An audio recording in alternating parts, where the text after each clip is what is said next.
இதுக்காகத்தான் நாங்க காத்துக்கிட்டு இருந்தோம். கடந்த பல வருஷமா தமிழ்நாட்டுல எங்களுக்கு கணக்கு தீர்க்க வேண்டிய பல விஷயங்கள் இருக்கு. அதுல குறிப்பா 5 விஷயங்களுக்காக நாங்க பல வருஷமா போராடிக்கிட்டு இருந்தோம். அது எல்லாமே இப்ப ஈஸியா சாஃப்டா எந்த எதிர்ப்புமே இல்லாம முடிச்சிட்டோம் அப்படின்னு மோடியும் RSSும் பெருமையா காலரை தூக்கி விட்டு பேசிட்டு இருக்காங்க. கடந்த பல வருஷங்களாக தமிழ்நாட்டுல இந்த இந்துத்துவ சக்திகள், இந்த RSS காரர்கள் இதெல்லாம் செஞ்சு முடிக்கணும்னு ஒரு பட்டியல் வச்சிருந்தாங்க இல்லையா, அதெல்லாம் செய்து முடிக்க முடியாம தவிச்சுக்கிட்டு இருந்தாங்க. ஒரு பக்கம் திராவிட கட்சிகள், இன்னொரு பக்கம் தமிழ் மக்கள், இவங்க 2 பேருமே எதிர்த்துட்டு இருந்தாங்க. ஆனா விஜய் ஆட்சி அதிகாரத்துக்கு வந்து 50 நாள்ல அந்த 5 விஷயத்தையும் நாங்க சைலண்டா முடிச்சிட்டோம் அப்படின்னு கெத்தா சொல்றாங்க. உண்மையிலேயே கடந்த பல வருஷமா RSS தமிழ்நாட்டுல செய்து முடிக்கணும்னு நினைச்சிருந்த அந்த 5 விஷயம் என்ன? அந்த 5 விஷயத்தை நீதிமன்றத்தை பயன்படுத்தியே இந்த 50 நாட்களுக்குள்ள எப்படி செய்து முடிச்சிருக்காங்க? ஏன் தமிழ்நாட்டில இருந்து ஒரு சின்ன எதிர்ப்பு கூட வரல? உண்மையிலேயே தமிழ்நாட்டில் இப்ப நடந்துட்டு இருக்கிறது தாவேக ஆட்சியா, RSS ஆட்சியா?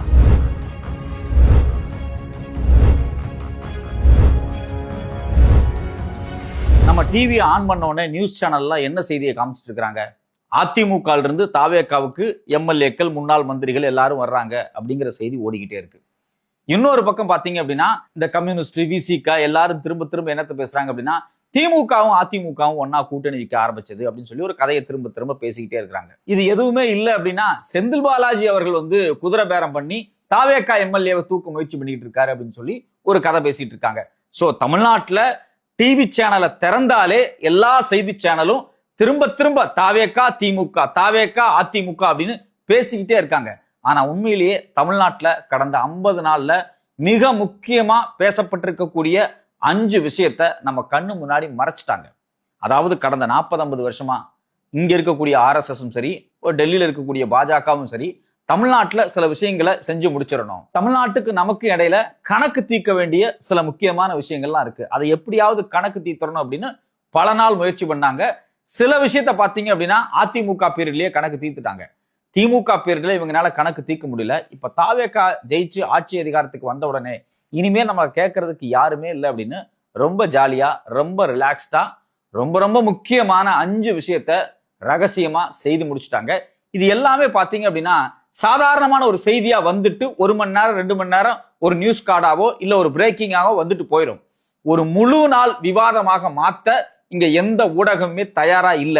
எதை அப்படின்னா இந்த முக்கியமான 5 விஷயம் குறித்து. இந்த முக்கியமான 5 விஷயமே ஒரே மாதிரி ஒரே பேட்டர்ன்ல RSS தமிழ்நாட்டுல நடத்தி முடிச்சு வெற்றியை கொண்டாடிக்கிட்டு இருக்காங்க. நம்பர் 1 முதல்ல என்ன அப்படின்னா தமிழ்நாட்டுல குறிப்பா இந்த பக்ரீத் நேரத்துல மாடு வெட்டக்கூடிய சடங்கான குர்பானி இருக்கு பாத்தீங்களா, இதை கொடுக்க கூடாது, இதை தடை பண்ணணும் அப்படின்னு பல நாள் முயற்சிகள் தொடர்ச்சியா நடந்துகிட்டே இருந்தது. வட இந்தியாவில் பாத்தீங்கன்னா மாட்டுக்கறி வச்சிருந்தாங்க அப்படின்னு சொல்லி முஸ்லீம்களையும் தலித்துக்களையும் அடிக்கிறது அப்படிங்கிறது ரெகுலரா நடக்கூடிய விஷயம். பல கொலைகள் நடந்திருக்கு.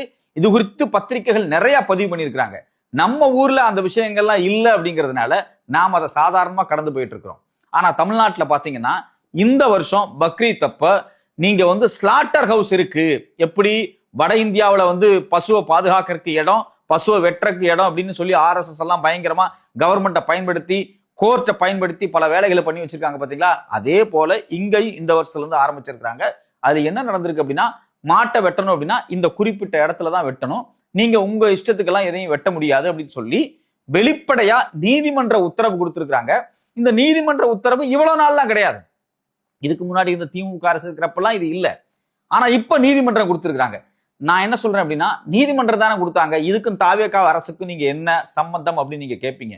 நான் வெளிப்படையா சொல்றேன், இந்த தாவேகா அரசு அமைஞ்சதுக்கு பிறகு RSSனுடைய இந்து முன்னணியை சார்ந்த திரு சூரிய பிரசாந்த் அப்படிங்கக்கூடியவர் போய் கோர்ட்ல வழக்கு போடுறாரு. இப்படி குர்பானி கொடுக்குறாங்க, மாடை வெட்டுறாங்க, மாடு வந்து இந்துக்களுடைய புனிதமானது, அதை வந்து இப்படி பொது இடத்துலாம் வெட்டக்கூடாது அப்படின்னு சொல்லி அவர் ஒரு வழக்கு, ஒரு பெட்டிஷனை போடுறாரு.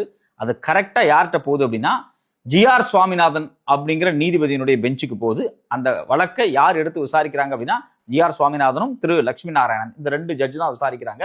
அவங்க என்ன உத்தரவு கொடுத்திருக்காங்க அப்படின்னா ஸ்லாட்டர் ஹவுஸ்ல மட்டும்தான் வெட்டணும், வேற எங்கேயும் வெட்டக்கூடாது அப்படின்னு சொல்லி கவர்மெண்ட்டுக்கு இன்ஸ்ட்ரக்ஷன் கொடுக்குறாங்க அந்த உத்தரவினூடாக. ஆனா இந்த விஜய் அரசு என்ன பண்றாங்க அப்படின்னா, ஐயா நீங்க சொல்லிட்டீங்கல்ல, எங்களுக்கு இந்த முஸ்லிம் மக்களுடைய உரிமை, அவங்களுடைய கலாச்சாரம், பண்பாடு, இதை பத்தி எல்லாம் எங்களுக்கு எந்த கவலையும் கிடையாது, அவங்க ஓட்டு மட்டும் போட்டா போதும், அவங்க மாடு சாப்பிட்றாங்க, ஆட்டை சாப்பிட்றாங்க, எங்களுக்கு அதை பத்திலாம் கவலை கிடையாது, இந்துத்துவா என்ன நினைக்குதோ அதன்படி அவங்க வாழ்ந்தே ஆகணும் அப்படிங்கிறது போறோமா? கோர்ட்டு சொன்ன ஆர்டரை உடனே நடைமுறைப்படுத்துறோம் அப்படின்னு கடிதமே கோர்ட்டுக்கு அனுப்பிச்சிட்டாங்க. அதை நடைமுறையும் காவல்துறையை வச்சு பண்ணிட்டாங்க.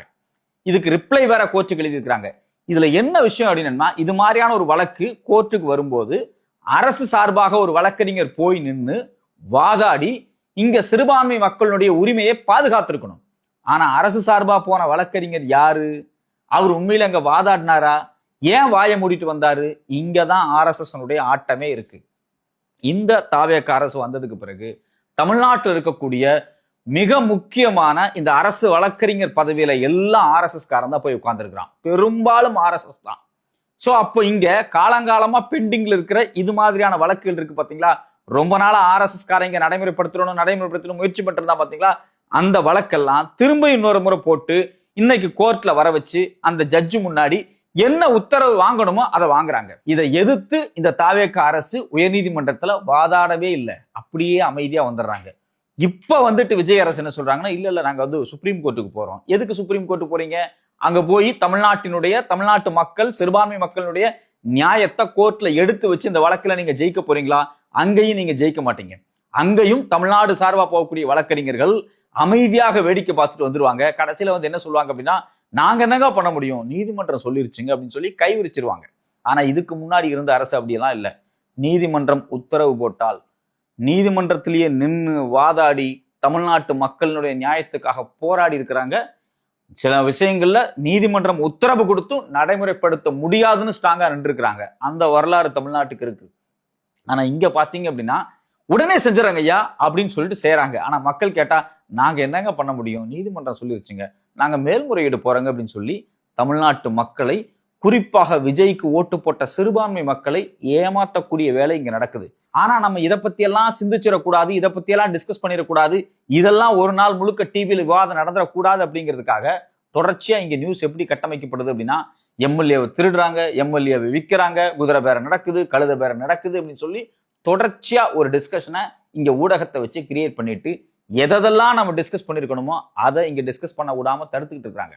நம்பர் 2, இன்னொரு முக்கியமான விஷயம் என்ன அப்படின்னா, தமிழ்நாட்டுல முஸ்லிம் OBC இருக்கிறாங்க இல்லையா, அவங்களுக்கு 3.5% இடஒதுக்கீடு இருக்கு. கலைஞர் காலத்துல கொண்டு வந்தது. அவன் ஹிந்துவா இருப்பான், அந்த மதத்துல இருக்கக்கூடிய சிக்கல்கள் பிடிக்காம கூட இருக்கும், ஜாதி அமைப்பு அவனுக்கு பிடிக்காம இருக்கும், அவன் முஸ்லீமா மாறுவான்.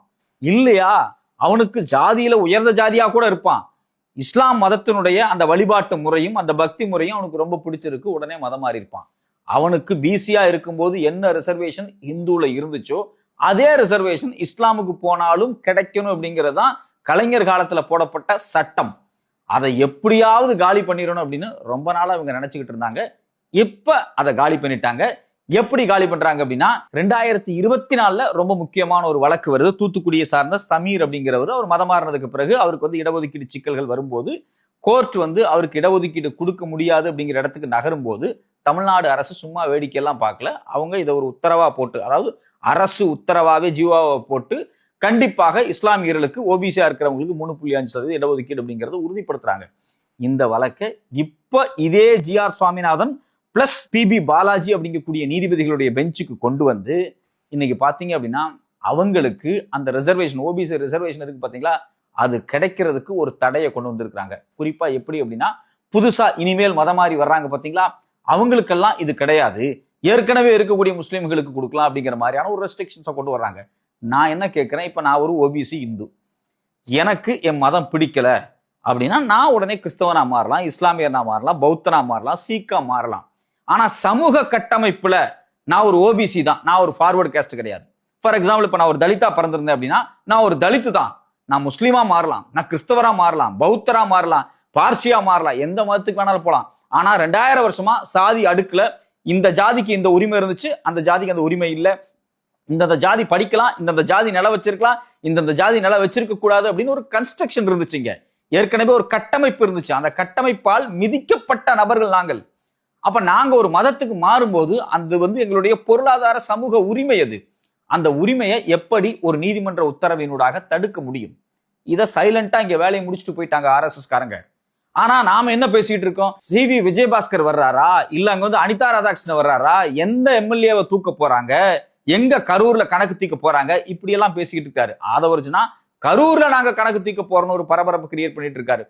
RSS தமிழ்நாட்டுல ஒரு கணக்கு தீர்த்துக்கிட்டு இருக்காங்க. அது குறித்து ஏன் மிஸ்டர் அமைச்சர் அவர்களே வாயே திறக்க மாட்டேங்கிறீங்க? யாரும் சைலண்டா இருக்கிறீங்க. இந்த வழக்கு கோர்ட்ல வருதுல்ல, எந்த நீதிபதி முன்னாடி வருது, யாரோட பெஞ்சுக்கு வருது? திரு GR சுவாமிநாதன் பெஞ்சுக்கு தானே வருது. அங்க போகும்போது அது எப்படிப்பட்ட சூழலை ஏற்படுத்தணும் உங்களுக்கு தெரியுமா தெரியாதா? ஏன் அரசு வழக்கறிஞர் அங்க போய் திறமையா வாதாடல? ஏன் ஆர்கியூ பண்ணல? சைலண்டா நின்று ஏன் ஓடி வர்றீங்க? அப்ப RSS காரங்க என்ன நினைச்சாங்க? அவங்க எல்லாத்தையுமே நீதிமன்றத்தின் மூலியமா தான் சாதிப்பாங்க. பாபர் மசூதி இடிக்கிறதா இருந்தாலும் சரி, ஒரு தர்காவை இடிக்கிறதா இருந்தாலும் சரி, எதா இருந்தாலும் சரி, அவங்க கோர்ட்டுக்கு போய் கோர்ட்டின் மூலியமாக சில வேலைகளை செஞ்சு முடிப்பாங்க. முதல்ல அடாவிடித்தனம், அப்புறம் அதை நியாயப்படுத்த கோர்ட்டு, கடைசியில் எல்லா வேலையும் பண்ணுவாங்க. அதே போல இங்க சில முக்கியமான விஷயத்த நீதிமன்றத்தை வச்சே காலி பண்ணிக்கிட்டு இருக்கிறாங்க. இதெல்லாத்தையும் காலி பண்ணணும்னு பல நாளா RSS கனவு கண்டுகிட்டு இருந்துச்சு. தமிழ்நாடு மாதிரியான மாநிலங்கள்ல இதே திமுக மாதிரி ஒரு ஆட்சி அதிகாரம் இங்க இருந்துருச்சு அப்படின்னா இந்த 3.5% இடஒதுக்கீட தடுத்ததுக்கு இல்ல உத்தரவு கொடுத்ததுக்கு அரசு மட்டும் கிடையாது, மக்கள் முதல் கொண்டு எல்லாரும் சேர்ந்து இறங்கி போராடி இருப்பாங்க. அது மாதிரியான ஒரு சூழலை உருவாக்கி இருப்பாங்க. ஆனா இங்க பாருங்க, நம்ம யாரும் போராடல, நம்ம வாயே திறக்கல, நாம அமைதியா உட்கார்ந்துட்டு இருக்கோம். குறிப்பாக முஸ்லிம் கிறிஸ்தவ மக்கள், விஜயை நம்பி ஓட்டு போட்டவங்க இதெல்லாம் வாயே திறக்கல. ஏன்னா அவங்களுக்கு இது உரிய செய்தியா போய் சேரல. ஏன் செய்தியா போய் சேரல? இதை யார் சொல்லணும்? இதை ஊடகங்கள் சொல்லணும். குறிப்பா சேட்டலைட் சேனலை திறந்தா இஸ்லாமிய மக்களுக்கு இவ்வளவு பெரிய பாதகம் ஏற்பட்டுருச்சு அப்படின்னு தொடர்ச்சியா நியூஸ் போடணும். யாராவது போட்டாங்களா? ஒரு நியூஸ் கார்டு போடுவாங்க, இல்ல ஒரு நிமிஷம் பிரேக்கிங் போட்டு காலி பண்ணிட்டு போயிட்டே இருப்பாங்க.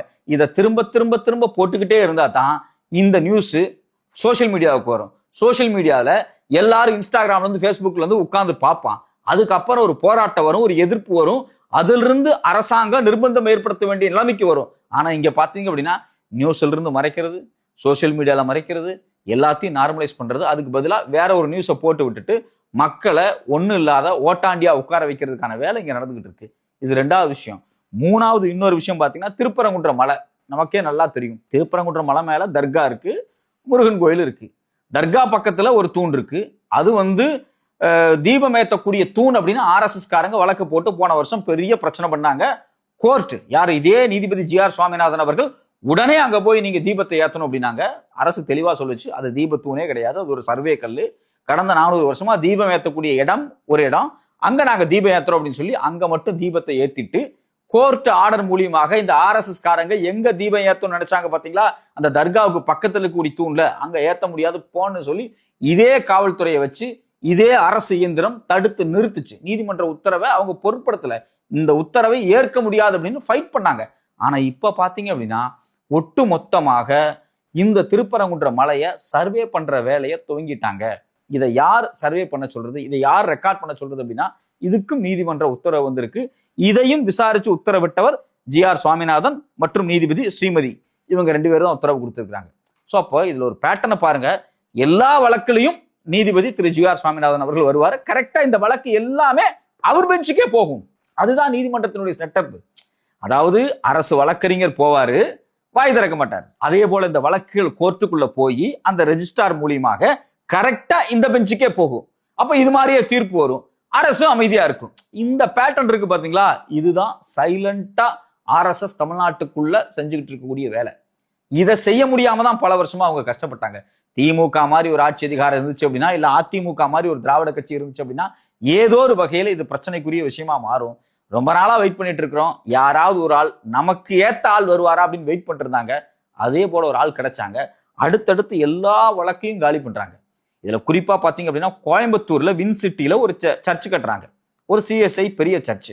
இந்த சர்ச்சில் ஏகப்பட்ட பிரச்சனைகள் ஓடிக்கிட்டு இருக்கு. அங்க இருக்கக்கூடிய இந்துக்கள் என்ன சொல்றாங்க? எதுக்கு எவ்வளவு பெரிய சர்ச் கட்டுறீங்க? கட்டக்கூடாது அப்படிங்கிறாங்க. நீதிமன்றத்துல இது விசாரணைக்கு வருது. ஏற்கனவே கலெக்டர் சில உத்தரவுகளை கொடுத்து பெரிய பஞ்சாயத்தாயி கடைசியா இது எப்ப கடந்த ஜூன் 17ஆம் தேதி கோர்ட்டுக்கு வருது. யார்கிட்ட வருது? இதே GR சுவாமிநாதன் வருது. இன்னொரு நீதிபதி லட்சுமி நாராயணன், இவங்க பெஞ்சுக்கே வருது. இவர் GR சுவாமிநாதன் என்ன சொல்றாரு அப்படின்னா, ஏற்கனவே 100 வருஷமா இருக்கக்கூடிய மாரியம்மன் கோயில் இருந்து கல்லு தூக்கி எறிகிற தூரத்துல, அதாவது கேஷுவலா சொல்லுவாங்கல்ல, கல்ல தூக்கி எறிகிற தூரத்துல இருக்குடா, அதுக்கு பக்கத்துல நீங்க இவ்வளவு பெரிய சர்ச்சை கட்டுறீங்க. அங்க ஒன்றும் பெரிய கிறிஸ்தவ மக்களே இல்லையே, முஸ்லிம்ஸ் தான் குறைவா ஒரு 10% இருக்கிறாங்க. அது இல்லாம பாத்தீங்கன்னா மீதி எல்லாமே இந்துக்கள் தான்.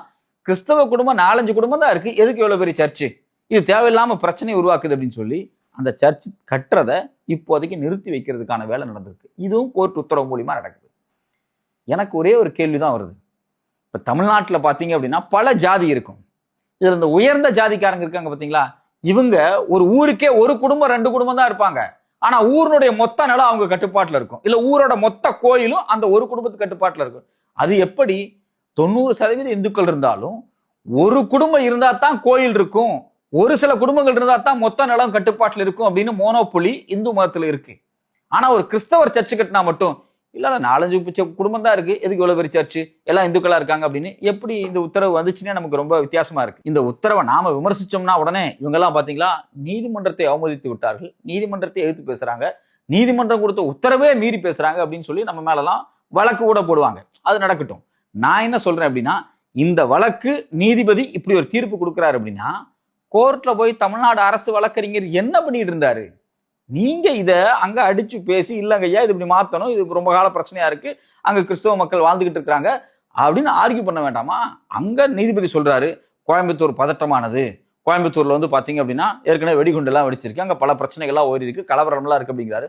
வட இந்தியா முழுக்க கலவரம் இருக்கு, அதுக்காக வட இந்தியால ஒரு சர்ச்சு கூட கட்டக்கூடாதா? வட இந்தியா முழுக்க RSS காரன் கலவரம் பண்ணிட்டு இருக்கான், அதுக்காக ஒரு புத்த சிலை கூட வைக்கக்கூடாதா, ஒரு புத்த விகாரம் கூட இருக்கக்கூடாதா, ஒரு மசூதி கட்டக்கூடாதா, ஒரு தர்கா வைக்கக்கூடாதா, எதுவுமே வைக்கக்கூடாதா? மக்கள் மதவாதிகள் சில பேர் இந்த வேலையை செய்வான். ஆனா மக்களுடைய என்ன மக்கள் கலவரம் பண்ணணும் ஆசைப்படுறாங்க கிடையாது. அங்க 100 ஹிந்து குடும்பங்கள் இருக்கலாம், அந்த குடும்பங்கள் போய் அந்த சர்ச்சை அடிக்கணும் உடைக்கணும்னு நினைப்பாங்க? அப்படியெல்லாம் நினைக்க மாட்டாங்க. எல்லா மக்களும் அமைதியா வாழணும்னு நினைப்பாங்க. ஆனா ஒரு சில இந்துத்துவ குழுக்கள், ஒரு சில சமூக விரோதிகள் இது போன்ற செய்வாங்க. அந்த சமூக விரோதிகளுக்கு பயந்துகிட்டு இது போன்ற உத்தரவுகளை கோர்ட்டு கொடுப்பது நியாயமா அப்படின்னு நமக்கு ஒரு கேள்வி வருது. நீதிபதி அவர்கள் தயவு செஞ்சு இந்த தீர்ப்பை இது மாதிரியான விஷயங்கள்ல ரொம்ப ரொம்ப ரொம்ப நிதானமா நீங்க கொடுக்கணும். ஏன்னா இது வந்து தமிழ்நாட்டில் வாழக்கூடிய சிறுபான்மை மக்களுடைய அடிப்படை உரிமை. அது அத இந்துக்களா இருக்கக்கூடிய நாமளே மீறி செய்தால் அது எவ்வளவு பெரிய தவறானது. இந்த நாடு அப்படிங்கிறது எல்லா மதத்துக்கும் உரிய நாடு. அப்படிதான் அரசியலமைப்பு சட்டம் சொல்லியிருக்கு. சனாதன தர்மம், அந்த தர்மம், எந்த தர்மம் வேணாலும் இருக்கலாம். ஆனா இந்தியாவுக்கு 1950களுக்கு பிறகு ஆனால் அம்பேத்கர் எழுதின கான்ஸ்டியூஷன் தான் தலையாய நூல். அதை தாண்டி இங்க வேற ஒன்றும் கிடையாது. கான்ஸ்டியூஷனுக்கு வெளியே இங்க எதுவுமே இல்லை. அப்படி கான்ஸ்டியூஷனுக்கு வெளியே ஏதாவது இருக்கா? அப்படிலாம் கிடையாது. நீங்க சொல்றீங்க மனு தர்மம் அது இதுன்னு, மனு தர்மத்துல சொல்றதெல்லாம் இப்ப நடைமுறைப்படுத்த முடியுமானா முடியாது, அதுக்கு கான்ஸ்டியூஷன் அலோவ் பண்ணாது. அது போலதான் சனாதன தர்மத்துல சொல்லக்கூடிய எல்லா விஷயங்களையும் இப்ப இம்ப்ளிமெண்ட் பண்ண முடியுமா? அப்படியெல்லாம் பண்ண முடியாது.